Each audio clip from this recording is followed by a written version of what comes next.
Salut à tous, c'est Gemma, bienvenue sur la 2CGM.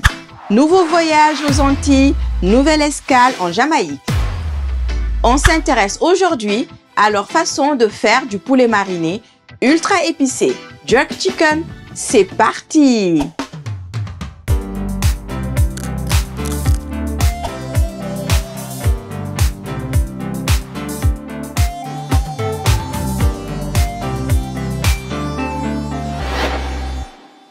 Pour notre poulet à la jamaïcaine, on aura besoin d'environ 2 kg de poulet et de diverses épices et aromates pour la marinade.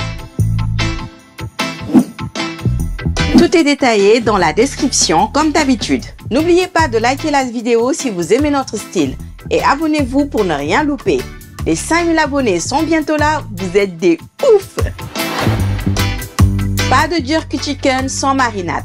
On va évidemment la faire maison de A à Z. Vous pouvez trouver des mélanges d'épices en poudre spéciale jerk ou des sauces jerk déjà faites. Mais franchement, c'est tellement simple avec des produits frais, pourquoi s'en priver?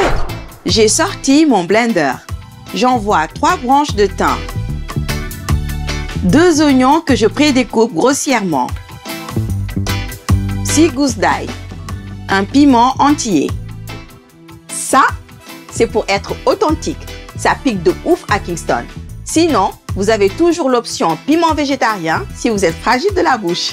On va ajouter un peu de douceur à tout ça avec 2 oignons nouveaux, aussi appelés cives, cébettes, oignons verts. Très présents dans la cuisine des îles, on en voit dans tous les plats. J'ajoute un petit poivron rouge et un petit poivron vert coupé grossièrement. J'envoie aussi une cuillère à soupe de grains de poivre noir et des baies de piment de la Jamaïque. 2 bonnes cuillères à soupe. Ça remplace le mix habituel d'épices. Si vous n'en avez pas, faites un mélange de clous de girofle, cannelle et muscade en poudre. C'est ce qui s'en rapproche le plus en termes de goût. Le fait d'envoyer des éléments secs directement avec ceux qui rendent du jus va faire qu'il va rester des bouts grossiers dans la marinade, comme si on avait concassé nos baies plutôt que de les réduire en poudre. Je continue avec un petit bout de carotte et un autre de gingembre. J'envoie 2 cuillères à soupe de sauce soja pour la couleur. La mienne est un peu épaisse. Je rince avec 2 cuillères à soupe de vinaigre. Je n'oublie pas d'assaisonner en sel. On est pas mal là. Je mixe le tout afin d'obtenir une marinade relativement liquide. J'ai découpé un poulet entier en différents morceaux. Les cuisses, les ailes, la carcasse et le blanc. Je fais des entailles dans ce dernier. Ça permettra à la marinade de bien se diffuser. Libre à vous de faire que des ailes ou que des cuisses si c'est ça que vous avez. Je récupère la moitié de ma marinade dans un bol et j'en envoie généreusement sur chaque partie de mon poulet. Pensez à bien en mettre dans toutes les cavités disponibles et aussi sous la peau. C'est bien liquide, c'est normal. On va récupérer ça dans un moment pour faire une sauce avec.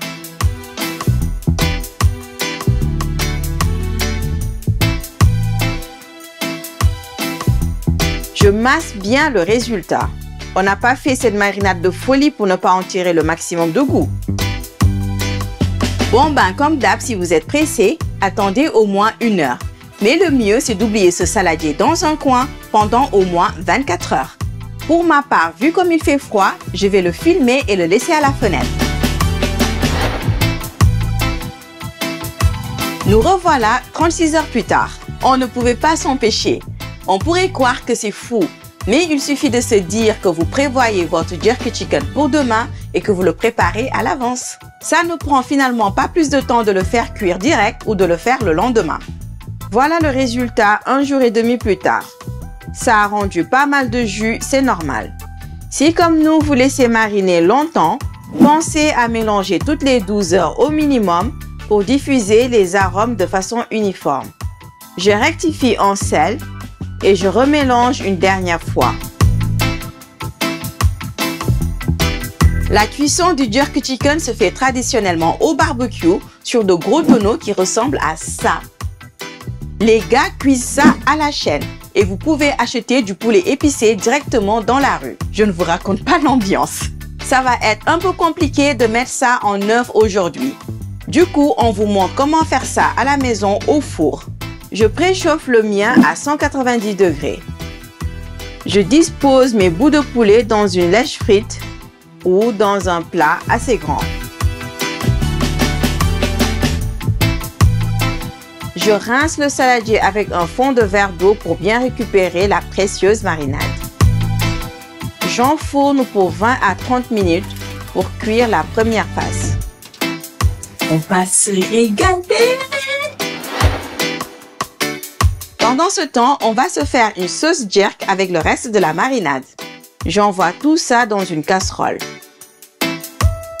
Je rince mon blender avec 2 cuillères à soupe de vinaigre et le jus de 2 citrons verts. C'est ce qui fera office de touche acide.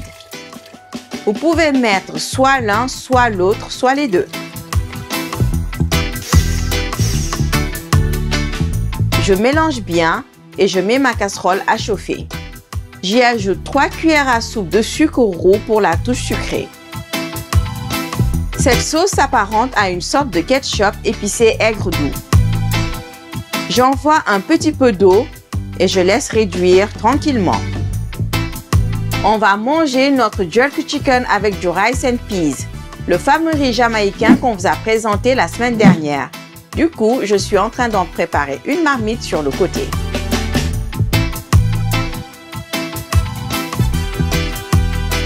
Je récupère le jus de cuisson et je l'ajoute à ma sauce qui réduit dans la casserole.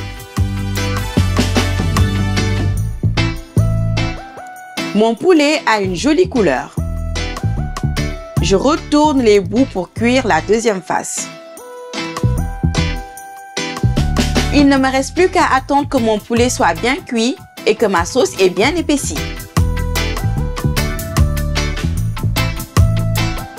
J'obtiens une texture de ketchup pas lisse. Ça me va très bien.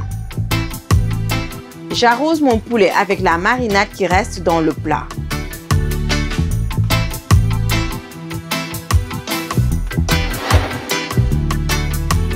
Je défourne mon poulet.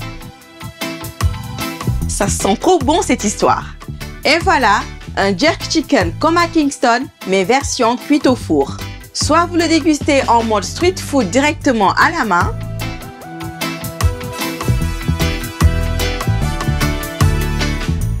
soit avec des bananes plantains frites ou du riz jamaïcain qu'on vous a fait la semaine dernière.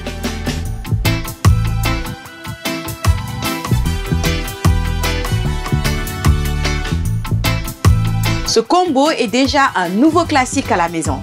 Allez, à la semaine prochaine sur la 2CGM.